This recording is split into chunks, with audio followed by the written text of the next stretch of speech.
Okay, good afternoon, everyone. I hope you're well. I'm Amy Law from Ecosoft, and we are here today for our webinar on transforming project planning with weather intelligence. We are going to skip through a couple of slides just so I can give you a bit of a brief on what we're going to cover today. Hopefully you can all see my screen. So we're going to do a quick round of introductions to everyone that we've got on the call, a quick overview of Ecosoft and Asta and the Asta suite. Hand over to Josh from EHAB to give us a quick overview of WeatherWise. We've got a bit of a discussion session and then some demos of both platforms and the integration that we're going to talk to you about today. There is a Q&A function on the webinar, so they will come through to us and we'll answer those at the end. And in a second, I'm going to launch the first poll. We'd just like to get a steer on who on the call is an existing Asta customer and EHAB, or if you're new to us both. So I'll get that launched while we do introductions. So if I hand over to Josh first. Thanks, Amy. Yeah, hey everyone, good to be here. Yeah, I'm Josh Graham. I'm the founder of EHAB. So we're a tech company. We've been around for about 6 years now. So really excited to be here, and obviously weather is top of mind for us all the time, every day. So really excited to share some of our insights. I basically work on the business side of things. So if you are an existing EHAB customer, then I probably know you already. But yeah, looking forward to the discussion today. So I'll hand back to you, Amy. Super, thanks, Josh. Andrew, do you want to go next? Yeah, hi everyone. I'm Andrew Norrie. I'm head of business development at Ecosoft. Been with the company for a couple of years and been working with Josh for I think probably at least the last year on this integration. So really excited to finally show everyone. Super. And Bob or Chris, as you also know. Yeah. Hi everyone. I'm Chris Ray, also known as Bob.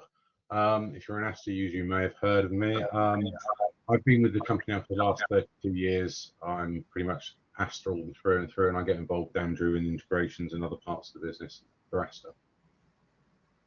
Super, thank you.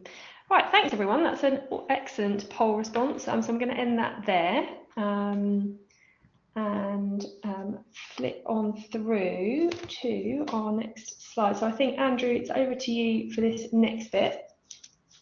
Yeah, so I mean, it looks like from the poll, most people are fairly familiar with us, but for the few that aren't, we'll just run through some really quick slides explaining who we are. So Ecosoft are a software developer. We develop solutions across the built environment. So two sides of the business. One side, which we're talking about mainly today, is the construction side of the business, where our flagship product Asta sits, which is what we'll be talking about today. But there are other solutions in there as well, including our forthcoming Asta Estimate, which is as it sounds, an estimating tool linked to Asta that we'll be promoting heavily in the new year. So keep an eye out for that. But then on the other side of the business, we also do a lot in prop tech asset management. So if you do have any interest in that, do reach out and we can tell you more about what we do in that area as well. But just a little bit about us and mainly about the Asta side of the business. So very widely used project scheduling tool. 75% of all UK building projects are using us at the moment, but we are not just in the UK, so we are in 50 countries worldwide, and ever expanding list of customers in those countries as well, and notably been on some really big projects in the past, things like Tottenham Stadium, Battersea Power Station, Co-op Live Arena, you name it, we've been there. Next slide. So the Asta suite, we like to talk about it as a suite, is a full cycle tool for scheduling and managing your project. So scheduling is at the heart of everything that we do, but we also take that a lot further. So we offer solutions for 4D planning as well, directly within our scheduling environment, and then tools around that to manage your information in the cloud. So we have a cloud data environment where you can hold all your data and manage it, as well as collaborate with others in your project. And then we have tools to connect out to the field, and that could be either through the tools that we provide, which we'll talk a bit about in a minute, or as we're talking about here, integrations into other tools that you might use within your everyday workflows. So how that fits together, if we go to the next slide, is into a number of products. So the one product that we're going to be talking about today, well, exclusively really from this suite, I think, is Asta Powerproject. So this is our flagship desktop tool for scheduling your project information. But then outside of that, we also, or on top of that, we also have Asta Vision and Vision Live. So this is our collaboration modules that sit in the cloud and allow everyone to connect into the same projects and manage that data. And then also where we will have a lot of these connections happening in the future as well. So just about to release in the new year an API for Vision, which will allow you to connect in any of your progress or site tools into your schedule as well. But on top of that, we also, as I mentioned, have a 4D solution directly within Asta Powerproject to allow you to connect your BIM models directly to the schedule, or even use BIM models to help create those schedules for you. So it's really a 4D tool aimed at the planners as opposed to BIM specialists. Really easy to use and quick to connect. And then we've got our site tools. So Asta Site Progress allows you to take your schedule information out onto site and report back what's been done, including evidencing it with photos and more information. And we will be updating this in the new year as well with Part L compliance. So keep an eye out for that. And finally, Connect is our tool that allows you to break down your schedule on site into more of a last planner type methodology and report back to the schedule.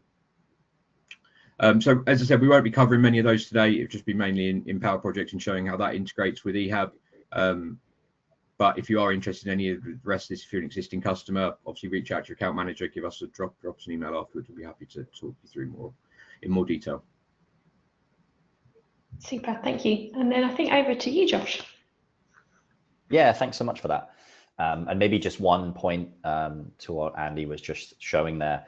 You know, we're really excited by this first integration, but it may well be that there are more things that we can be doing with the Asta suite. So if you have any thoughts that come up through this process and presentation about weather in general and climate and how that data might be useful in other parts of your Asta suite, shout. We're really open to suggestions and ideas, so we'd love to discuss that with you. And I think it's probably quite obvious to a lot of people here why WeatherWise should exist. I'm sure most of you have had weather challenges on projects before. So, it's nothing new if you've been scheduling projects across the UK. I know we always complain in the UK about our bad weather. Obviously, it's a global challenge.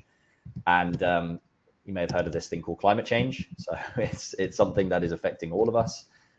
In the UK, it means we're getting much wetter. So those changing weather patterns are a big reason why we started the company EHAB and built the WeatherWise solution.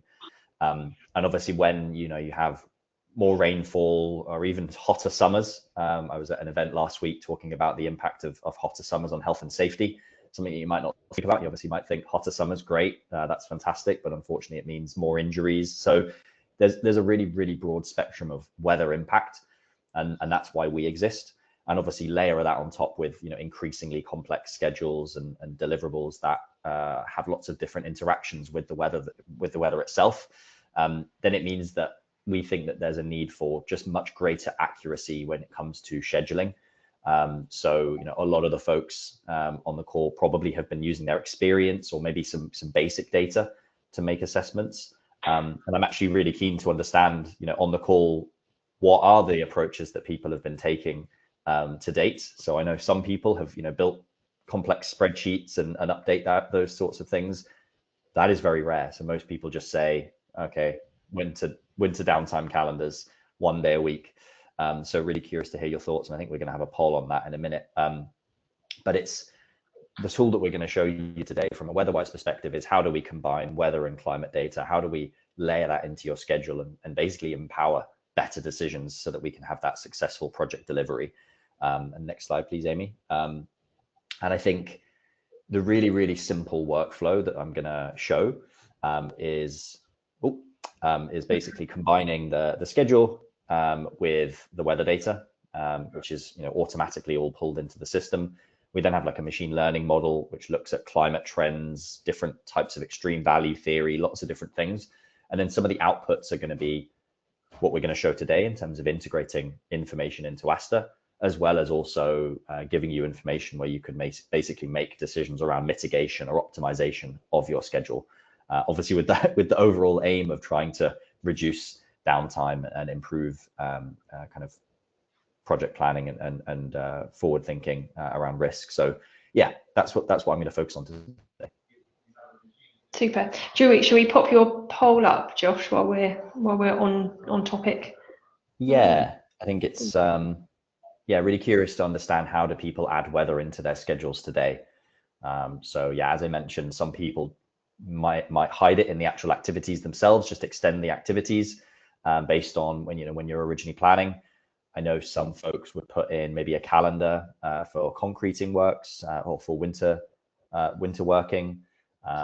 Again, I've seen people also just put it in at the end as TRA. So yeah, keen to kind of get your thoughts on this. And interesting actually to see such a broad spectrum. I often see people, really going for one or the other. But let's see which wins out. And I don't know, Bob, if you might have a view on any of the other ways that people are inputting that. But I just put other as a kind of generic catch-all because I know we could probably go into loads of detail about it. But okay, well, I should have said this at the beginning, but sorry, Bob. The first four are usually the way people manage it, what we see.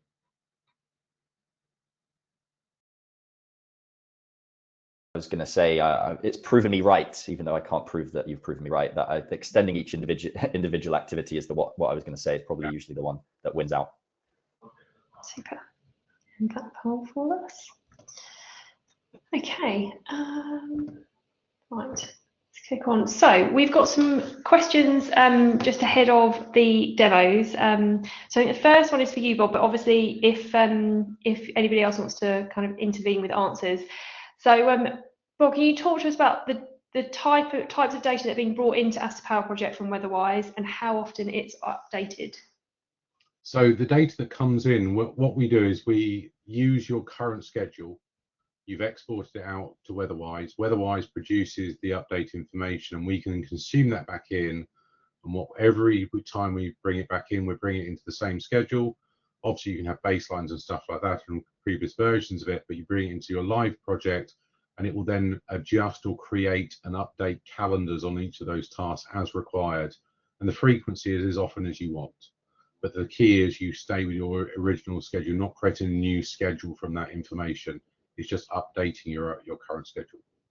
Super. And then this one probably for you, Josh. What types of weather data and what sources underpin the WeatherWise platform? How do you validate those for accuracy at specific sites? Oof, okay.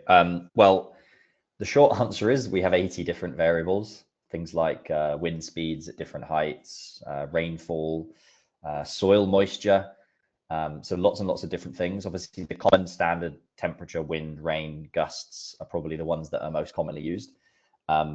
We get that from a real range of sources. So I think we've got about 60 different satellite sources now in the system, as well as obviously all of the Met stations around the UK. And if you're working globally, I think there's about 20,000 ground stations that we pull data in from. So there is good global coverage.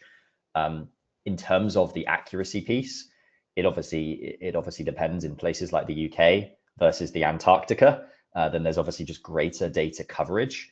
But because of that satellite data source, it's usually reasonably accurate. And then obviously when you're combining it with the probabilistic model that we run in the system, that increases the accuracy even further. So we're actually about to publish a big report on about 300 projects running in the system.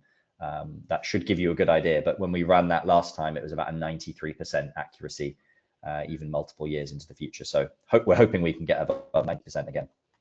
Super. And I guess same question for you, Josh, as I asked Bob. So how often are those forecasts updated, and are there risk metrics assigned? Yeah, so I mean, the data in the platform for that long-term modeling kind of updates every month. So at the end of, in fact, now today is when the November data will have been updated. So usually it's about 3 days after the end of the month. But if you start a project halfway through the month, it will use data up to the preceding day. So yeah, it updates pretty regularly. Super. Okay. And then I think one for you, Andrew. So how do you see this integration evolving over the next few years? I know you've been talking about AI features and what's coming up. So how does that interlink with our integration with EHAB? I think so. At the moment, what we'll see when we get to the demo stage, the integration is very much a Power Project integration. It's a file-based import. that we're bringing data into Powerproject. I think in the future, where we see all of our integrations going is via the Vision platform, to give that central integration point, not at the user level, but at the project level. And I think the thing that we'll probably be looking to do with integrations like this is make them a bit more real time, as opposed to being a kind of send off, do something, get information back, but instead getting real time information into the schedule as you're processing it. At the moment, obviously not possible, but that's where we'd like to get to with it. Super. Okay, and then last one, I think this one's for you, Bob. For our existing Asta Powerproject users, what's the timeline and effort to set up this integration if they want to use the EHAB Asta?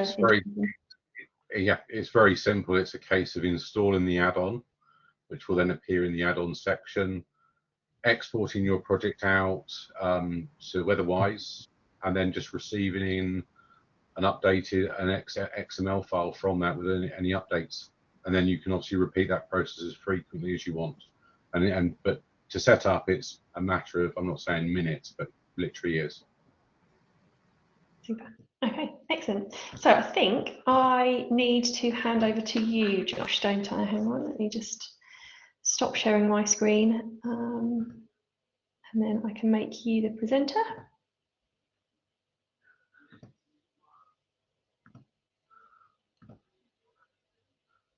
Amazing. Let me share my screen. All right. So, folks, hopefully you can hear me well. Just let me know if not. But the WeatherWise platform obviously aims to give you all of the weather information that you need, really from the earliest phases of a construction project all the way through to delivery and even into operation as well. I'm going to show you a couple of reports in the platform that kind of do some of the preceding work before the integration into Asta. When you land on your homepage, you can basically select a site, and you'll notice there's kind of a drop-down to-do list on the left-hand side. So that always will show on each of your reports, which is kind of your setup. So I've just selected a project in Ireland that I use as a demo. It's usually pretty rainy there, so that helps. And what I can do is basically get data from this, and in a few different ways. So this is, I guess I'm showing you this because to highlight just how many different data sets that we pull into the system. So I can choose to cut and chop my data from just the last 5 years, the last 10 years, the last 15. It goes all the way back to 1979. Obviously, depending on how you cut and chop the data, you'll see different climate trends within that data. And the standard variables that we load in automatically is kind of temperature, precipitation, wind speed. But as I mentioned, we have quite a lot. So things like cloud cover, potentially useful if you are working where you need solar panels for equipment, humidity and moisture. We have loads of marine variables now. So for those folks doing coastal work or offshore work, that's pretty important.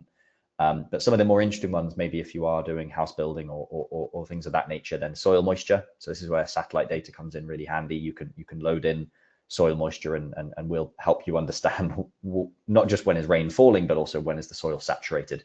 So when you're doing big excavation work, that's obviously going to impact you. And wind direction as well. So wind direction at different heights. Again, this is quite useful if you're working in urban areas or if you're some of the wind directions are maybe accelerated or not from different wind directions.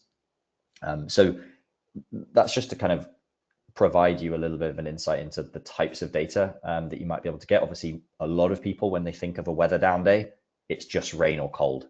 But in reality, obviously, there's lots and lots of weather variables that might impact you depending on the work that you're doing.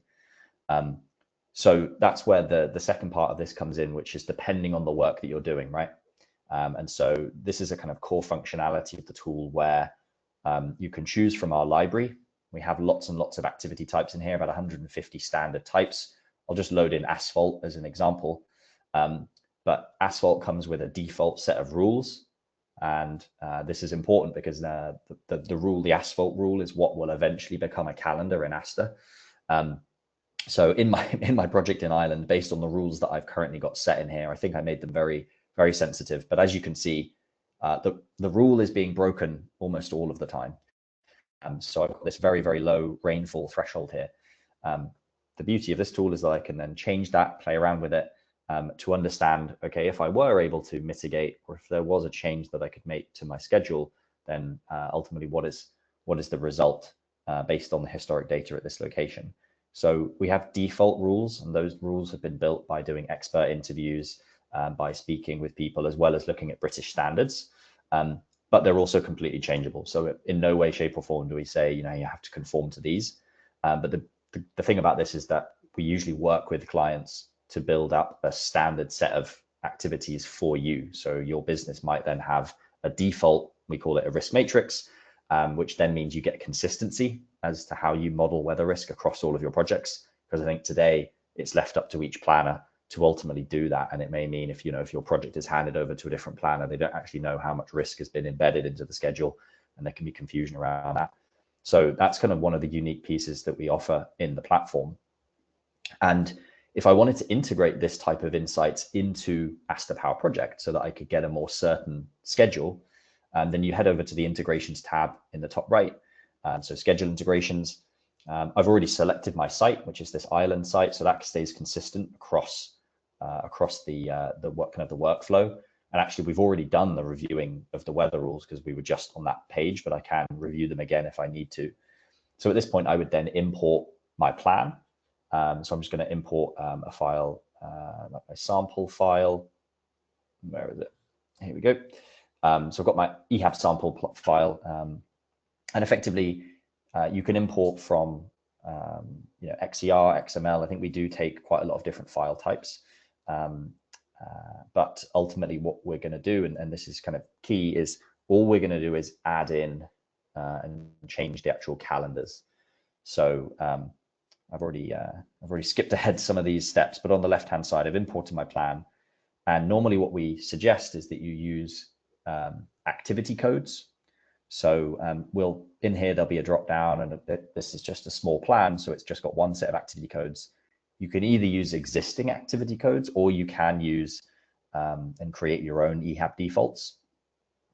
And effectively, the exercise here is to match your activities in your plan with the rules that we have in here. So I'm just going to match these up here because basically we need to know which activity needs to be associated to which category in EHAB.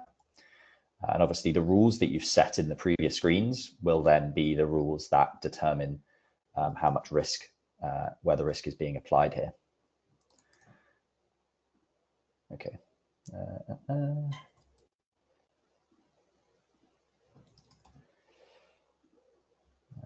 You also don't have to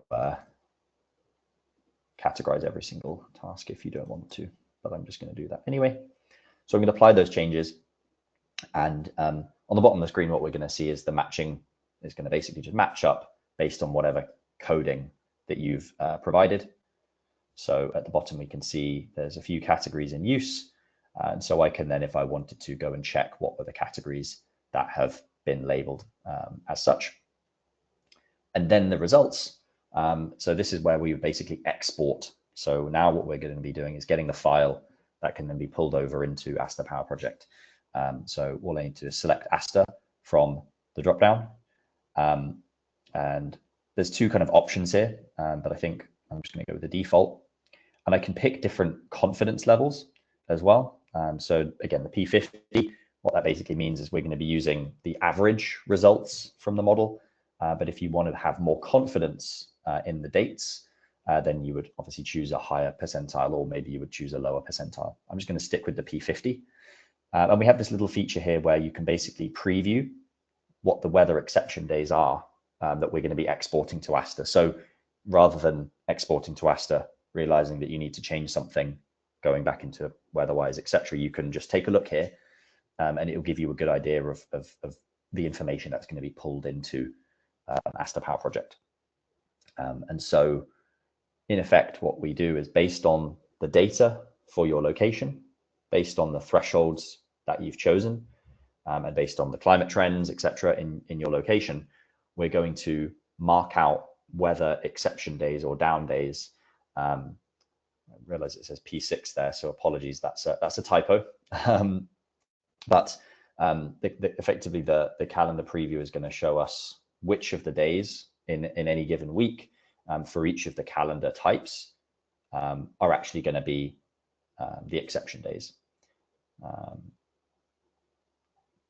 Hopefully this works, doing it live in the webinar. It'd be embarrassing if it doesn't load in, but it should do. So in effect, I'm just going to hide all for a second. So we've got our 10 categories here, and these categories are effectively what the calendars are. So I'll just pick asphalt, and we can have a lot of exception days because we'll add in potentially multiple years worth of calendars. So in December, based on the rules that I've set, this asphalt activity is basically not going to happen. And it doesn't look like it happens for most of the winter time. If I wanted to instantly see a change in those results, I could go back to the previous step, change rules, go back to here, and then and preview the calendar again. So it gives you the ability to kind of play around with and understand, you know, for accommodation works, for example, you know, probably it's going to be very few days that are being blocked out, and then potentially in the winter time there may be more days. And so maybe the final comment before we go to exporting this and pulling it into Asta is we'll block out the exception days that are the most likely days in any given week to be down days. And if, for example, you already have a 5-day working calendar and a weather day is occurring on the weekend, then of course that won't be an additional working down day. That's just when the weather day is most likely to happen at the P50. But yeah, ultimately it's not going to provide an additional weather day into the calendar. So once you're happy, and there's more statistics and stuff that you can get here if you want to kind of dig into the detail of the calendars, then all you need to do is click export. And at the moment, that's going to download a file, which you would then pull into Asta Powerproject, which is what Bob is now gonna show you. So hopefully that all kind of makes sense and the workflow on the WeatherWise side. And I'll stop sharing my screen now and pass over to Bob to show you how you then pull that into Asta.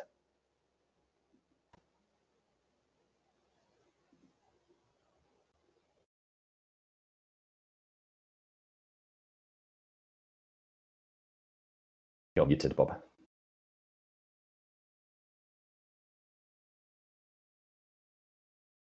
I just think I need to be made. Oh, there we go. So I can now share my screen.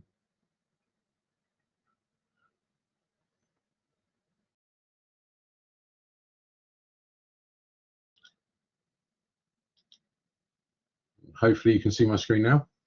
I have Asta Powerproject open. I have a sample project open here. So this is a project that's, they say the process will be, it will be originally created in Asta. It would have been exported off and sent to WeatherWise and updated, and there in a file we'll get another file which I'll show you in a minute with those changes.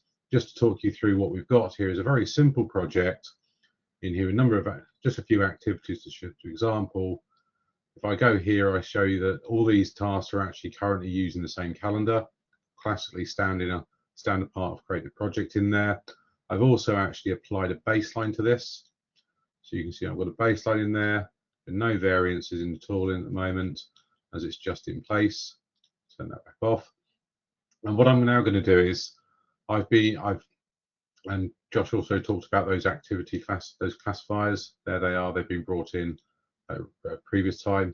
What I'm going to do is I'm going to go into here, I'm going to go into the EHAB importer, and this is now going to let me select the XML file generated in here.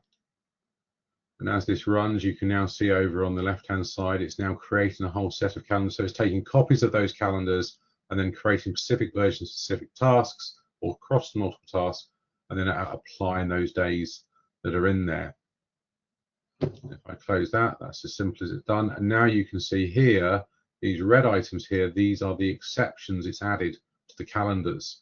So really for those Asta users, we've actually created an EHAB exception item there that's just applied into the calendars. And when we look in the copy of the calendars, you can see if I go to, well, that's the standard one, let's go to one over here. You can see it's actually allocated in here if those are weather exceptions. For this purposes, I've removed all this default public holidays so it's easy to see, but they would remain there. And then if I ran it again, it would remove those and reapply them to the necessary calendars and tasks. So now I've done this, you may have noticed on when I did this, there's an option to reschedule, so you can see the impact of this.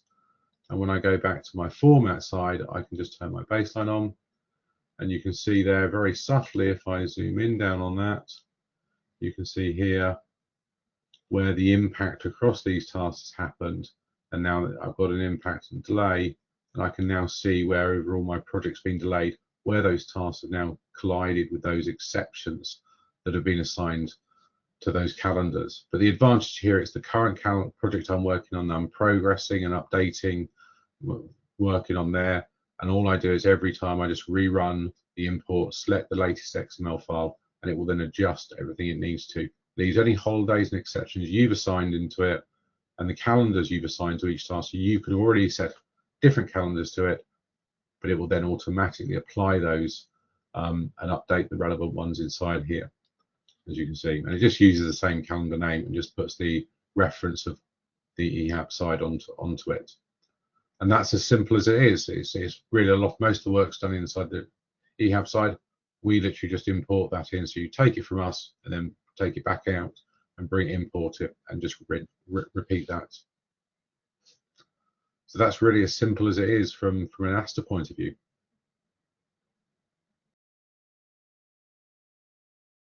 Super. All right, thanks, Bob. So we have had a few questions in. So I think the first few are for you by the looks of things, Josh, if you're armed and ready.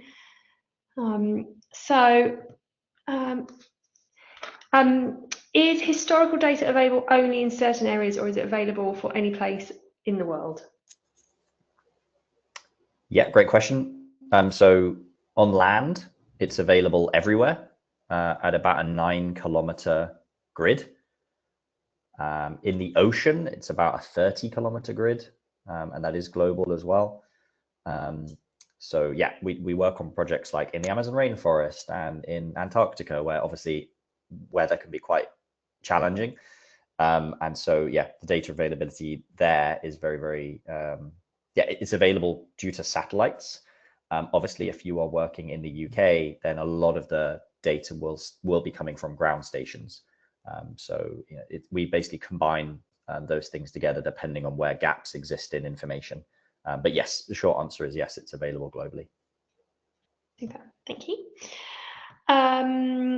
This is a question about whether you referenced, Josh, a study which I think Richard Ormerod, who was one of the founders of Asta, was involved with. I'm not sure if it's called Construction Management and Economics when you developed your module. We didn't. I'm about to go read the paper now. So. I mean, I'm not sure. Yeah, I'm not sure how old Josh is, to be honest, but I think it was probably published before he was born. That's true. Yeah, it's a paper into simulation applied to construction projects. So maybe we can find you a copy, Josh, in the Asta archives and get it over to you and see if it adds any value to what you're doing. Be interesting to see how much Richard had predicted the future back then. I wasn't expecting to come to this webinar and have homework to do, but fair enough. Thank you, everyone. This one's probably for you, Andrew. Does the integration rely on using Asta Vision? Currently, no. This version of the integration is completely into Powerproject, just as a plugin. It will in the future. It will work with Vision. And that is where most of our integrations do sit normally. Just this one, just for technical reasons and what we wanted to do in the initial stages, it sits in Powerproject. And probably linked to that, have we got details of licensing and costing, probably for you, Andrew, and you, Josh? Yeah, I mean, we can get licensing information sent out. But it's available as standard. Yeah. If you've got an Asta Powerproject license, the integration's there. Oh, okay, yes. I was thinking for Asta, yeah. Yes. So yeah, the anyone that's interested in getting the integration, just get in touch with myself or Bob after this, and we can get the beta version sent out. Yeah, perfect. Maybe just to add to that, we can send some demo data through for people to test if they want to get an initial kind of feel. Yeah, and when we do the follow-up email for everybody with the recording. We'll include links to both websites where there's some free trial options, and you'll also get a survey at the end. If you could fill that out for us, that'd be great, but it does give you the option to kind of express interest, and then that means that we can get back in touch with you nice and quickly. Okay, Bob, maybe this one's for you. How does the Asta program identify which tasks to assign to calendars? Is it by coding? It uses the unique task ID. So based on the data that you export out, you're then classifying that inside WeatherWise, and then that information based on those individual unique task IDs is what we're reading. Josh, I think this one's for you. Have you got US data available, which I think is the answer is yes, and can the data be set to US units? Yes, yes, it can be set to US units, and we do have data for the US for sure. Yeah. And in terms of historical data in WeatherWise, how far back does that data go? So it goes back to 1979. You can kind of chop and change it as needed. So the default is that we'll use all of the data because that gives us the best view of climate trends. But yeah, in theory, you can chop and change it a little bit if you need to. Super. And what we've shown everybody today is ready to go. It's in its final version, ready for deployment. What Bob said about getting ready in minutes. Yeah, I mean, to set up an EHAB account, you can go onto the website and create one today, and then it takes a couple of minutes per kind of location to add in the information. So yeah, we can get you up and running pretty quick. The biggest challenge, I imagine, for an Asta site is just making sure IT approve you installing it. And maybe one for you, Bob. Will EHAB work with native Powerproject files for importing and exporting? Uh, That'd be for Josh, I think, on that one. Okay. Yeah, it should. It should. Yeah. But if any format you export from Powerproject to go to EHAB, it will allow, you're not using it to recreate a schedule, you're just using the core dates that we're putting in there and the activity, the unique task ID. So it's just using those to reference back an XML to us. This one we might have to take offline, but just in case we can answer it quickly. If Powerproject is hosted in on LoadSpring, will the integration still work? You would have to deal with, LoadSpring would have to install the add-in into Asta.